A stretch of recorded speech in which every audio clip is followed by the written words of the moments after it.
Ya. Buenas tardes a todos y a todas. Gracias por estar aquí en la Feria de Editoriales Peruanas que se realiza en la Casa del Museo Mariátegui. Vamos a empezar nuestras actividades de hoy, jueves 4 de abril, con el taller Rescate Editorial de Autoras Peruanas, que va a ser impartido por Tania Huerta, José Donaire y Miguel Ledesma. Los invitamos entonces a acercarse y a escuchar este interesante taller.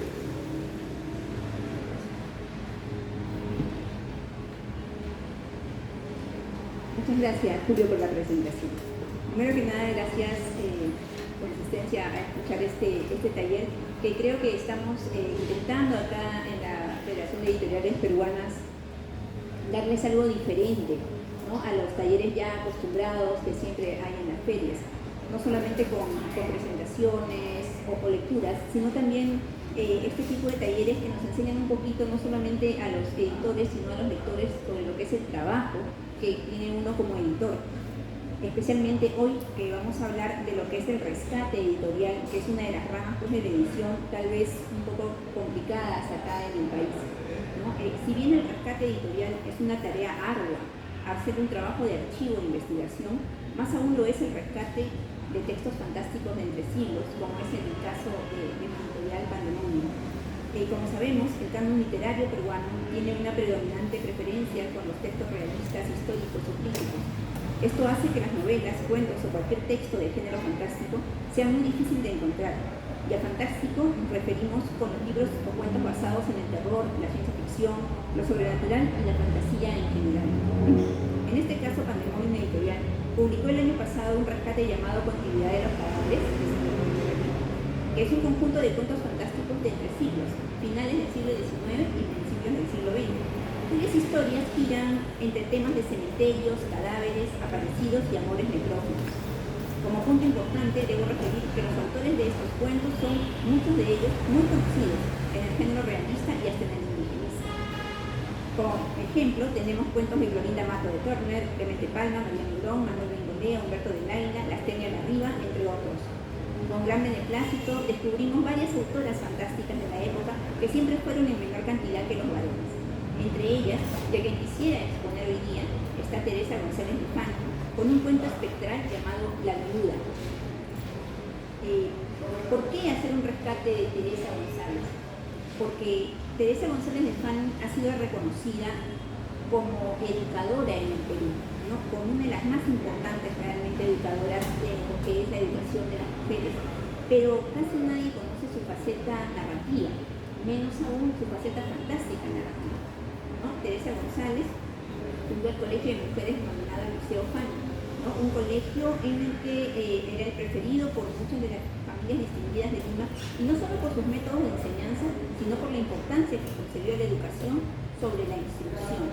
Consideró que ya había llegado la hora en que la mujer debía prepararse para la vida y no limitarse a hacer un papel de esposa o de madre, ¿no?, rompiendo así una de las mayores taras de la sociedad conservadora del siglo XIX. También le preocupaba mucho por la tasa de viudez que dejó la Guerra del Pacífico y la forma en que estas mujeres podían salir adelante.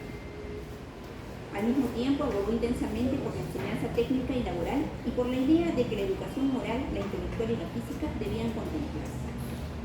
Es considerada como la precursora de la educación integral de la mujer, una educación que incluyese su formación laboral para que así pudiera lograr su liberación en los siglos XIX y principios del siglo XX, época en que aún se creía que la formación femenina debía estar orientada exclusivamente para el matrimonio y las tareas conyugales.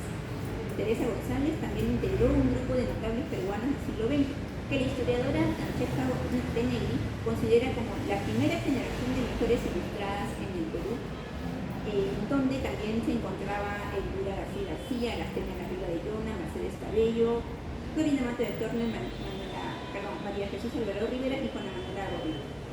Su nombre ha quedado pedernizado, como todos sabemos, pues en la gran unidad escolar que lleva su nombre, ¿no?, Teresa González Luján. Ahora, ¿cuál es la importancia histórica de su obra? Como vemos a todo esto, Teresa González fue una ferviente defensora y difusora de la educación femenina, cambiando totalmente la forma de la educación de las mujeres en el Perú. Una colección de sus artículos, publicada en el diario El Comercio, en Lima fueron recopilados en un folleto titulado La educación femenina de 1898. ¿No? Hizo allí una crítica muy franca, muy valiente y elevada sobre la condición en que entonces estaba el proceso de la formación cultural de la mujer, orientada, como dijimos, exclusivamente al matrimonio y a ser buena madre. Rechazó este tipo de educación que fomentaba el estudio de la música, el francés y algo de letras y cálculos básicos como toda preparación para enfrentar al mundo, planteando en su reemplazo una educación más amplia y completa, con connotaciones prácticas que favorecieran una formación laboral que permitiera a la mujer emanciparse de la dependencia del marido al tener una fuente de ingresos propia. Aparte de eso, en los niveles más bajos, sugirió una educación más práctica para la vida cotidiana, lo que incluía aprender un oficio para los niveles medios y acomodados, para los niveles medios y acomodados planteó una educación más ilustrada, abierta al mundo exterior y con manejo de disciplinas científicas y filosóficas. Además, sostuvo de que la educación debía ser laica, pues las religiosas, al carecer de familia y vivir apartadas de la sociedad, no poseían las experiencias necesarias para la formación de las mujeres. Y con eso también tuvo un pequeño problema con la Stella Larriba, porque la Stella Larriba, más bien ella defendía la educación religiosa, ¿no? Y Teresa González la laica. La valoración literaria de Teresa González de Fani radica en que, simultáneamente con su labor educativa, Teresa González continuó con éxito su carrera literaria también, optando por abandonar el uso del seudónimo y firmando con su propio nombre las publicaciones. Y esa era una manera también de demostrar su libertad, su liberación femenina, ¿no? Participó aparte en las veladas literarias de Juana Manuela Gorriti, fue socia del Club Literario del Ateneo y escribió muchas novelas de corte romántico, ¿no? Su obra, que ya era firmada con su propio nombre, ¿no? Algo que era muy valiente para la época, que una mujer firme con su nombre, ¿no? También estuvo ya premiada con el segundo lugar del premio del Ateneo de Lima por su novela Regina de 1886 y el escrito histórico Roque Moreno de 1904. Lamentablemente, Teresa González perdió reconocimiento con el tiempo, opacada con sus propios ensayos, ¿no? Sobre la educación, y también fue desplazada por Florinda Mato o Mercedes Cabello Carbonera. En sus columnas periodísticas, y esto es una de las cosas muy importantes, ¿no? Ella invitaba a leer a las mujeres, ¿no? A leer y a escribir, si no ficción, por lo menos un diario íntimo para desfogarse de todos esos sinsabores de su condición de mujer, ¿no? En esa época. Aparte de eso, las novelas y textos de Teresa González de Fani también tienen un interesante elemento siempre, las notas de pie de página, ¿no? Así sean novelas narrativas, ella siempre ponía notas porque siempre estaba, ella siempre tenía la idea, ¿no? del afán educativo, ¿no? La autora se esmeró mucho en dar referencias literarias, culturales e históricas para que también no solamente leyeran algo que les entretuviera a las mujeres, sino también las educara, ¿no? Teresa González también se dedicó al cuento, como La cita en el cielo de 1880, y también de la que estamos hablando hoy día, de La viuda, ¿no? Que la verdad la viabilidad editorial de La viuda fue un poco complicada, no solamente de La viuda, sino de todos los cuentos que están en este libro, porque al no tener un libro en el cual podríamos basar, ¿no? Porque a veces uno rescata una obra completa, entonces busca la obra completa en las bibliotecas, ¿no? En los archivos, pero el problema en los cuentos es que los cuentos están diseminados. Para hacer este libro, incluyendo el cuento de Teresa González de Fani, se tuvo que hacer un trabajo pero de hormiga, ¿no? En los archivos de la Biblioteca Digital de la Biblioteca Nacional, porque se tuvieron que buscar revista por revista donde había un cuento fantástico de alguno de los autores, ¿no? Estaban todos separados. Aparte de eso, de que estos archivos normalmente no se comparten con el público, entonces lo único que podíamos hacer era tomarle foto a la computadora y de ahí transcribirlos para poder tener el cuento completo, ¿no? O sea, es un trabajo muy, muy fuerte, la verdad. Aparte de la corrección, y como seguramente lo dirán mis colegas, la corrección de un texto decimonónico no tiene nada que ver con la corrección actual, ¿no? Tienen diferentes lineamientos, es otra cosa, ¿no? La viuda es un cuento espectral, es un cuento que que casi nadie conoce y ahora se está conociendo por el libro, ¿no? sobre almas en pena, sobre fantasmas que asustan pues, en la ciudad de Arequipa, especialmente uno, ¿no? Que todo el ejército le tiene miedo y eso también era cómico, ¿no? Que un grupo de hombres militares le tuviera miedo a una viuda, ¿no? Supuestamente muerta. Es toda una recopilación. Ahora, en palabras de la investigadora y literata Helen Garnica, que es quien compila también Continuidad de los Cadáveres, ¿no? En La viuda de Fanning todavía se visibiliza la distribución de zonas prohibidas para las mujeres que van coartando su albedrío por un medio que condena la expresión de su sexualidad. De allí que la protagonista tramita sus deseos encubriendo su verdadera identidad e ingresando al cúmulo de otredades que repelen los arequipeños. Es sintomático que sea devuelta al orden cuando se acusa su inmersión en el reino nocturno urbano. El peligro de la honra mancillada atormenta a esta dama que acabará recluyéndose en los claustros de su hogar. Lo doméstico se contornea insoportable al paternizarse la descarnada realidad de la cotidianidad que ahoga los impulsos originales de las jóvenes. Muchas gracias.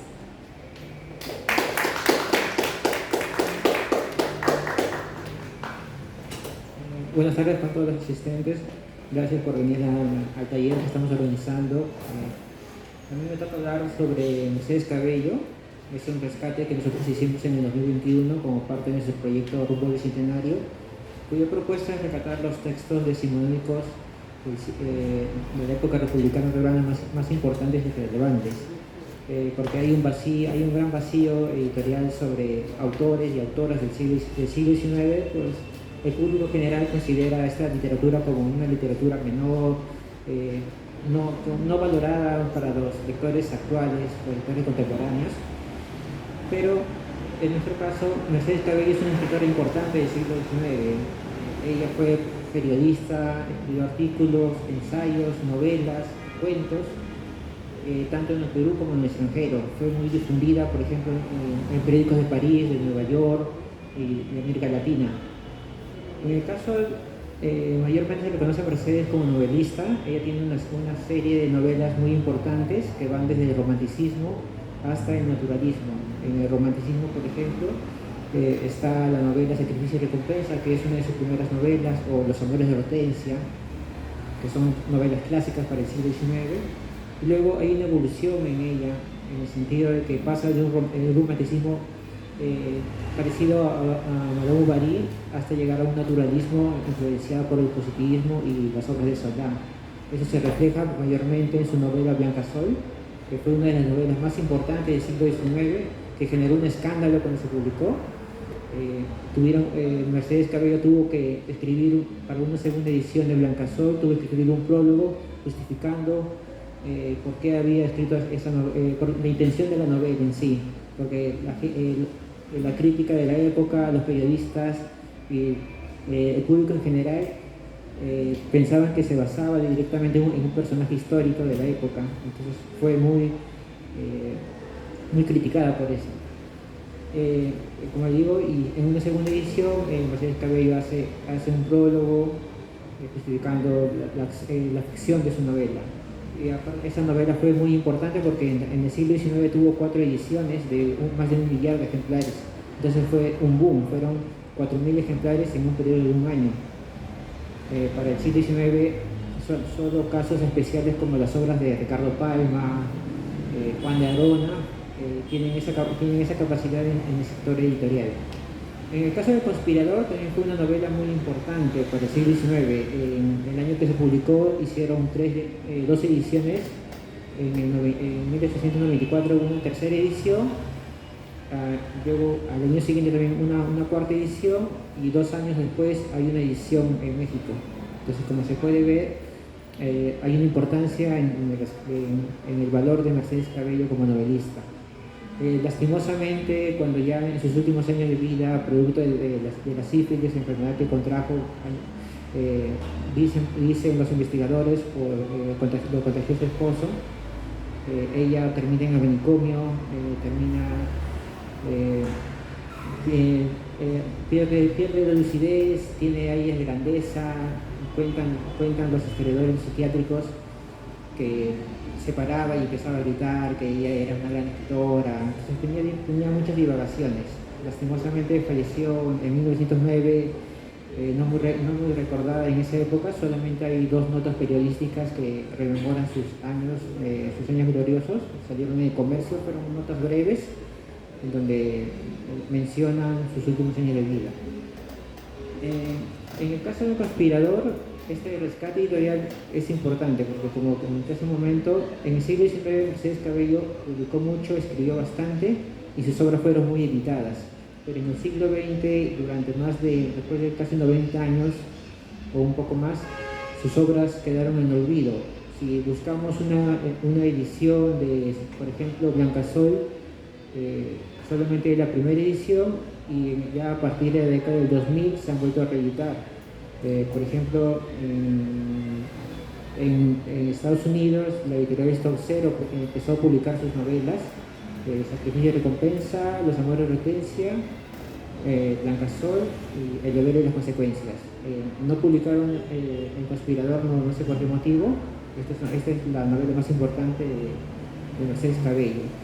Luego ya, como comento, en los últimos años se ha revalorado un poco más.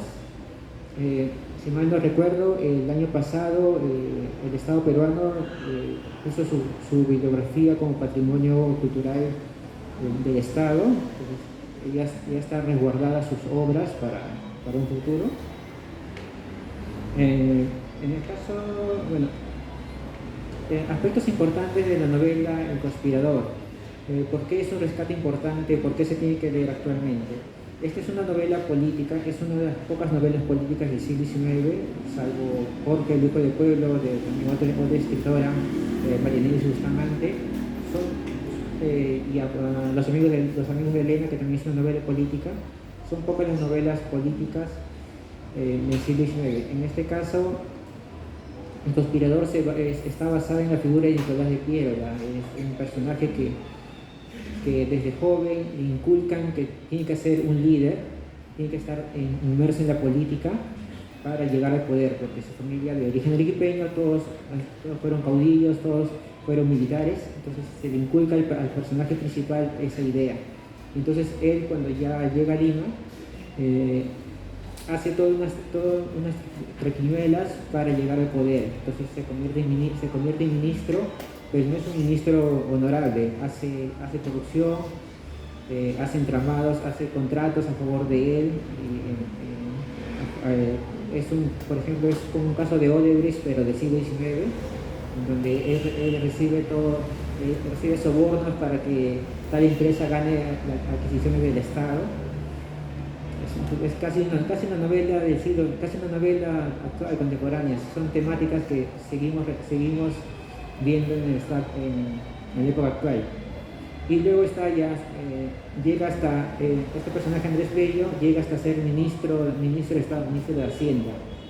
Llega hasta la cúspide de su poder, pero en la segunda parte ya vemos el decaimiento, el fin del héroe.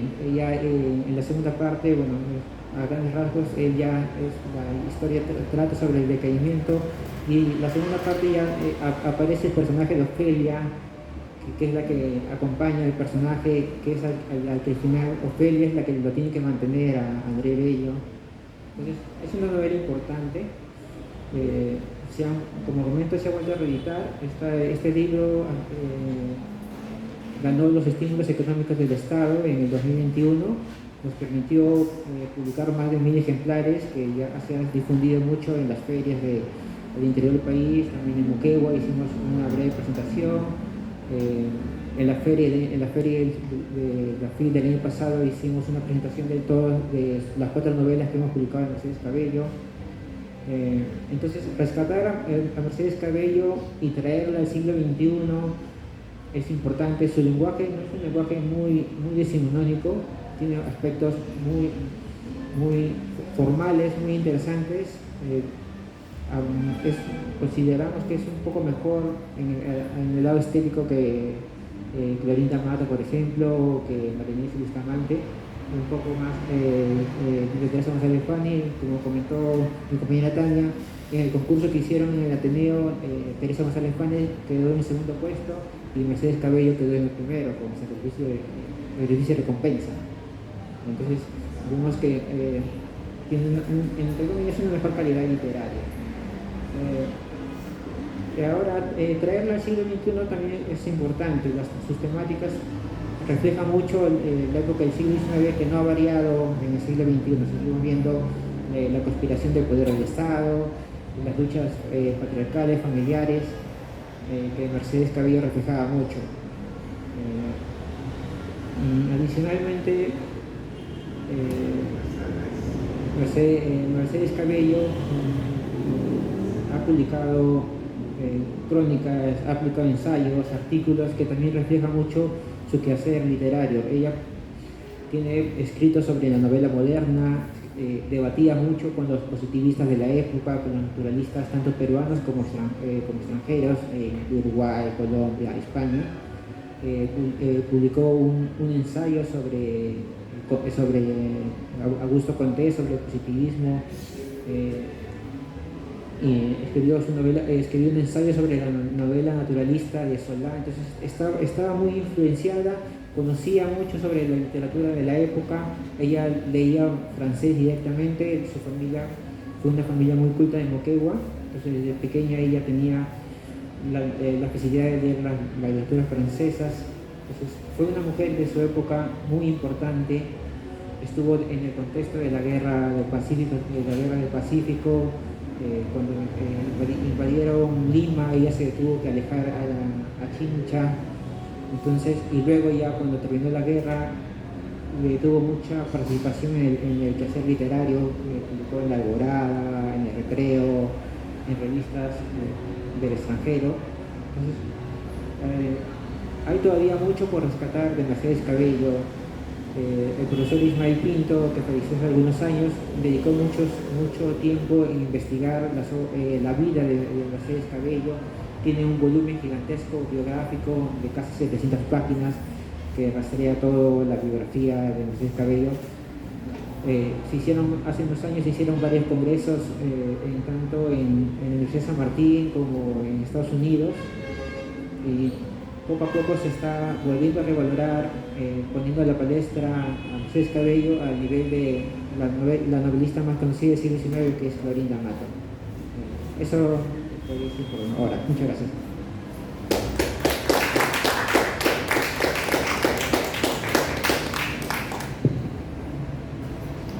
Buenas tardes.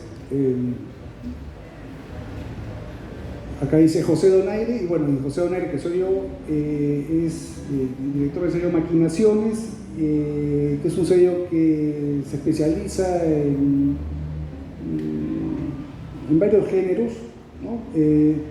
Y un filón que se viene desarrollando en los últimos años es de los rescates literarios. Este es el cuarto libro que ha merecido un estímulo económico y que ha podido rescatar a una autora un tanto olvidada. Pregunto aquí al auditorio, ¿conocen a Angélica Palma? ¿Saben quién es?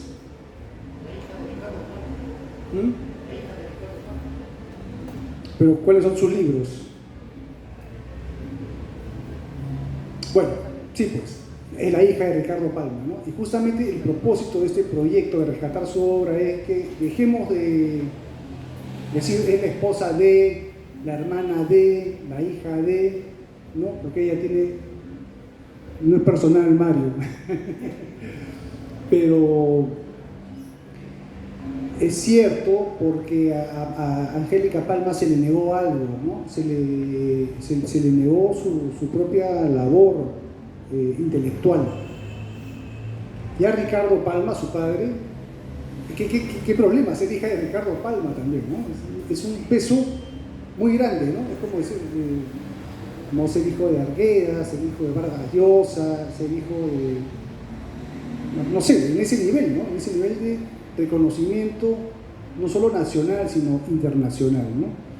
Palma era muy conocido, muy querido, muy admirado. Bueno, tenía también sus detractores solamente, ¿no? Su principal enemigo era González Prada, ¿no? y bueno, Palma pues también era un animal político, ¿no? Y Angélica vivió en este ambiente, ¿no? Conoció a muchas personas, a muchos creadores, a muchos escritores, muchas escritoras, y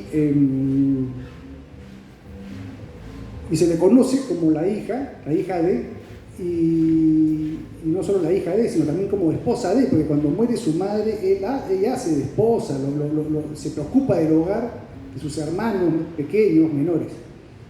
Cuando Ricardo Palma envejece, ella se vuelve su enfermera, su asistente, era su secretaria, veía su casa, pero a Angélica se le niegan dos cosas fundamentalmente: su labor de escritora, una escritora muy solvente, con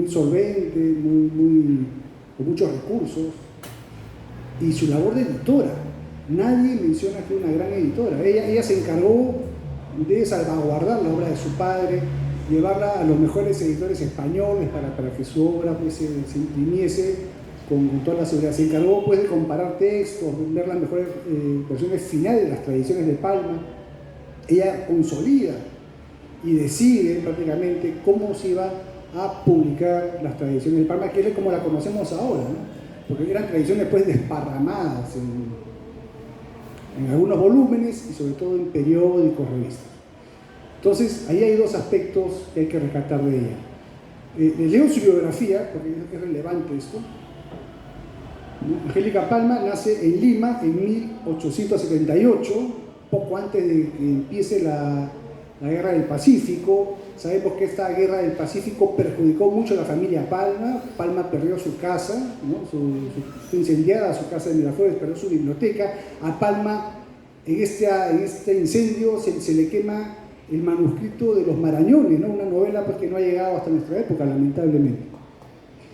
Y bueno, volviendo a Angélica, que nació en 1878, fallece en Rosario, Argentina, en 1935. Muere joven, ¿no? Y bueno, la biografía que está en este libro, se las leo: fue escritora y periodista, una de las fundadoras del movimiento feminista en el Perú y perteneció al movimiento literario de la época. Cursó sus estudios primarios en el liceo que dirigía Teresa González de Fani. Luego continuó bajo la supervisión de su padre, Ricardo Palma, en la Biblioteca Nacional del Perú. O sea, Palma la educa, la termina de dar todos sus secretos. En esa época pues no había escuela de escritura creativa, ni posgrados, nada. O sea, uno aprendía en el camino. Convertida en una de las mujeres peruanas más conocidas internacionalmente, representó al país en el Congreso Interamericano de Mujeres de 1926 en la ciudad de Panamá. En 1929 fue integrante de la Comisión Oficial para la Exposición de Sevilla y asistió al Congreso de Historia de Barcelona. Fue miembro de la Academia Hispanoamericana de Ciencias y Artes de Cádiz y de la Real Academia de Buenas Letras de Barcelona.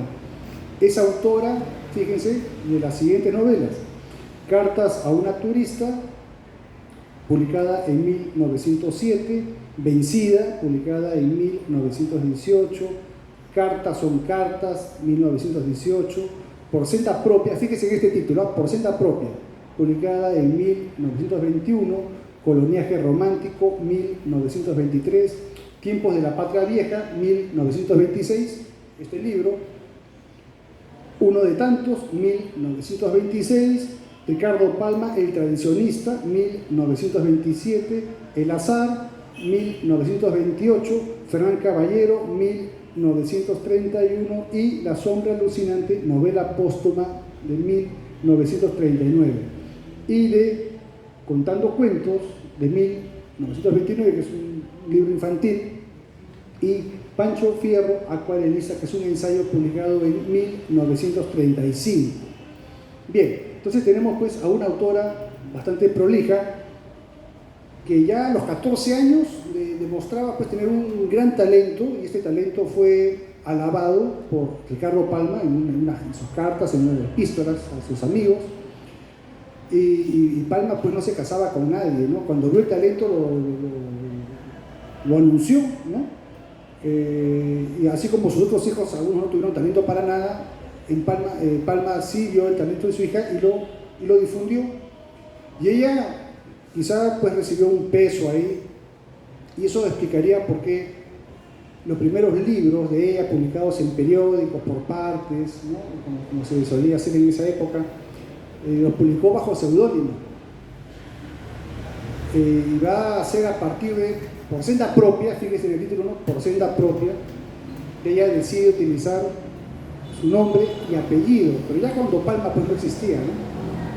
Entonces ahí hay un antes y un después.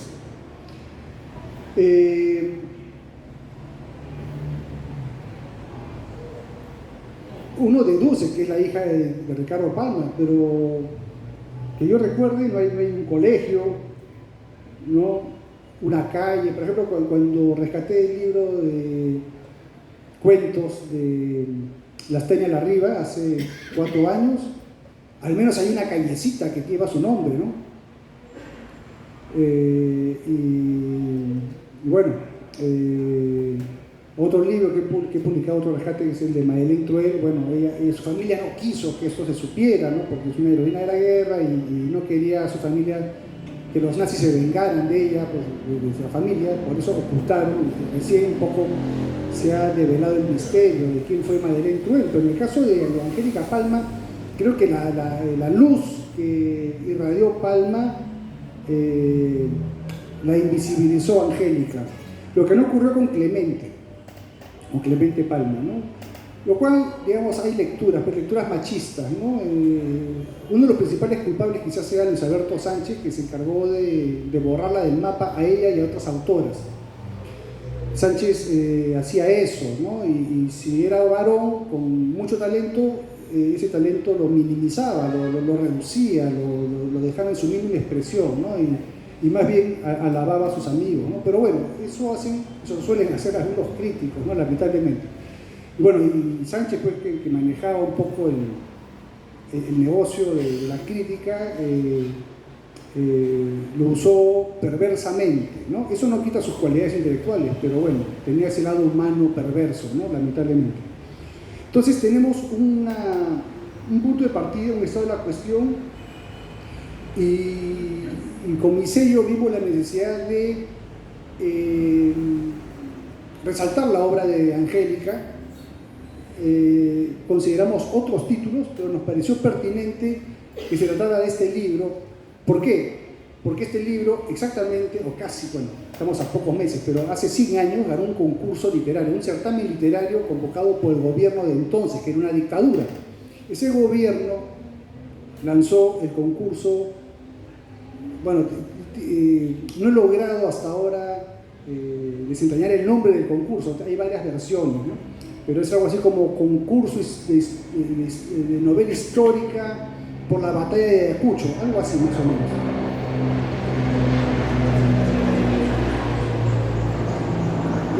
Era un concurso pues que prometía un trofeo, que prometía dinero, que prometía la publicación, ¿no? Y creo que lo que más busca un autor o una autora siempre es que su obra se publique, se promocione, circule, ¿no?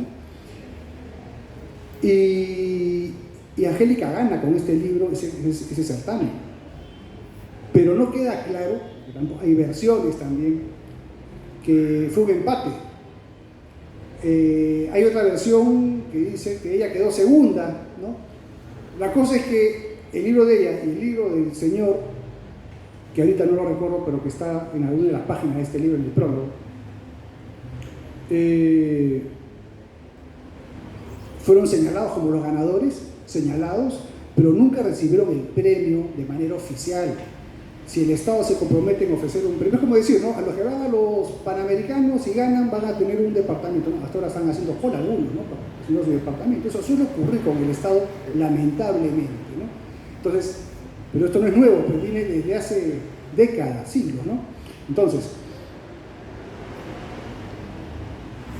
son señalados ganadores, pero nunca reciben el premio, nunca reciben el dinero y su obra no se publica. no se publicará, ¿no? Es una estafa, un fraude. Entonces, de alguna manera, este libro, que ha sido financiado por el Estado, es una manera de reivindicar el premio, pues, ¿no? de Angélica. Lamentablemente no le puedo pagar sus derechos, pero bueno, creo que ella, si me está escuchando, va a estar muy satisfecha porque la edición ha salido muy bonita. Diría que hasta más bonita que la edición que le hicieron en Argentina en 1926. Felizmente que se publicó en Argentina en ese año, 2 años después, ¿no? De haber ganado el premio, porque de otra manera no hubiese llegado este libro a nosotros, ¿no? Sería una obra inédita, posiblemente perdida, refundida en algún cajón y eso acaba pues en los basureros, ¿no? Muchos libros han acabado así. Entonces tenemos esta novela, muy difícil de hallar. Yo cuando empecé a investigarla a ella, porque quería publicar algo de Angélica,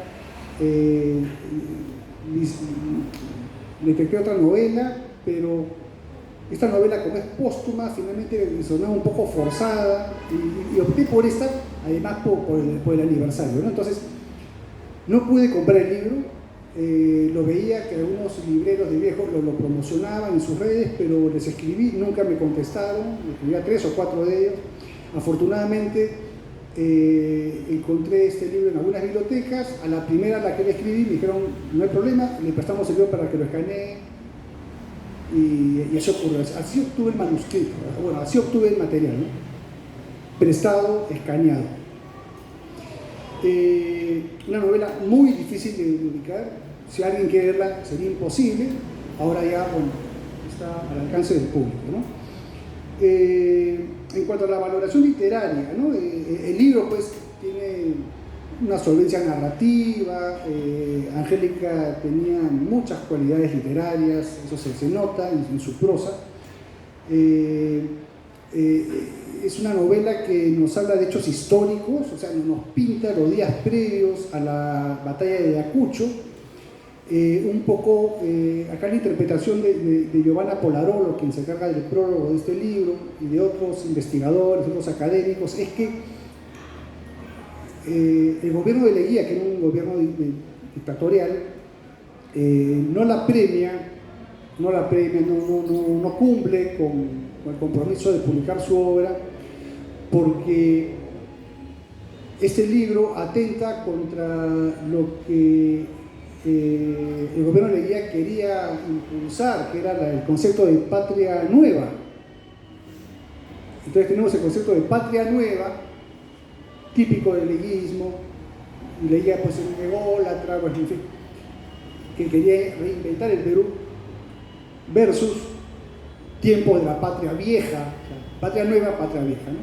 Porque este libro, de algún modo, dinamitaba lo que quería proponer Leguía, ¿no? Que era exaltar lo patriótico, ¿no? Los peruanos se unieron, ¿no? Y sacaron al español abusivo, malo, saboteador, ¿no? Cuando lo cierto es que los peruanos no nos queríamos independizar de España.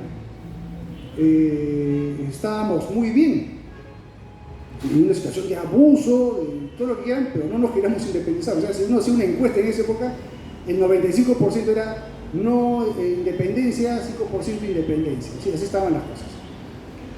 Desde independencia, lo cierto es que fue una componenda, pues, ¿no? de los países que nos rodeaban, ¿no? Fue una empresa transnacional. Y hubo todo un movimiento interesante que se genera a partir de Argentina, bueno, y llega a Perú, y otro movimiento que venía desde Venezuela, y de una especie de tenaza logran que el Perú se independizara, pero fue casi un milagro que se independizara, ¿no? Pero todo decía lo contrario.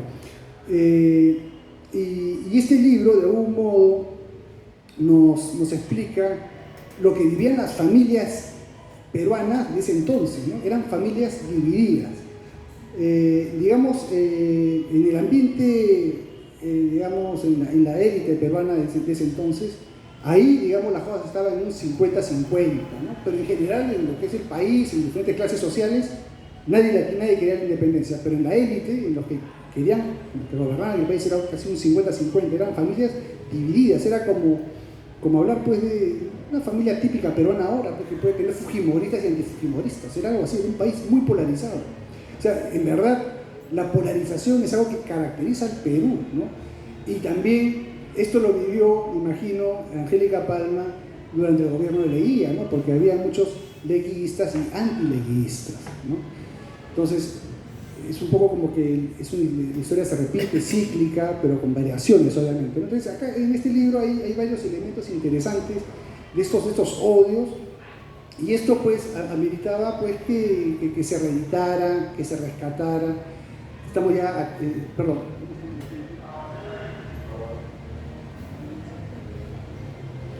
Faltan 5 minutos. Entonces, es un libro que nos ayuda a reflexionar sobre lo que fue nuestra independencia. Un poco abraza la tesis más o menos reciente de que el Perú no tuvo una independencia ganada, sino más bien transada, negociada, porque ya el asunto era insostenible en algunos aspectos, ¿no? Ya cuando empieza la última etapa del proceso de independencia, ya no había vuelta atrás, pero había avances y retrocesos. O sea, Lima fue ocupada y desocupada varias veces, ¿no? Y en una de esas, esos retrocesos de San Martín es cuando, por ejemplo, atrapan a Martín Olaya, ¿no? A Olaya, José Olaya, y lo fusilan, ¿no? Entonces, el asunto no es parejo, fue una independencia muy compleja, muy dolorosa, y al final, ya casi por aburrimiento, digamos, que se negocia la capitulación, ¿no? O sea, digamos, la batalla de Ayacucho viene a ser casi una suerte de puesta en escena, ¿no? Donde había que justificarlo, lo injustificable, ¿no? De que ya España no podía continuar gobernando el Perú.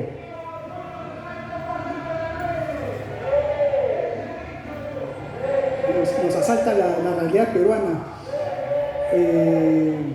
¿Cómo competir con eso? Bien, entonces para concluir,